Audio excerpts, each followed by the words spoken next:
అయ్యగారి ద్వారా ప్రేర్ చేయించలేదు. మరి నా తల్లికి మరి కంట్లు పడతాయని చెప్తాను మరి చెప్పారండి. మరి కానీ చెప్పినప్పుడుకైనా మరి నేను అయ్యగారికి సాధన చేయించానండి.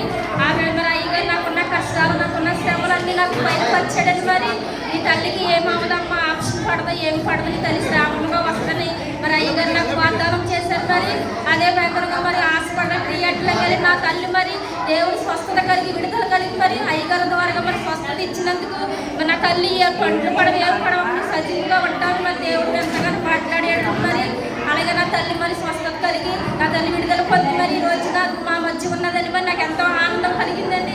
అయ్యగారు ప్రార్థన చేయగానే సత్యాలు బద్దలాడినట్టుగా మరి దేవుడు నా తల్లిలో ఉన్న శాపాలను మరి దేవుడు తొలగించినందుకు వేలాది వందనాల స్తోత్రాలని సాక్షి దేవుడు దీవించుతారు.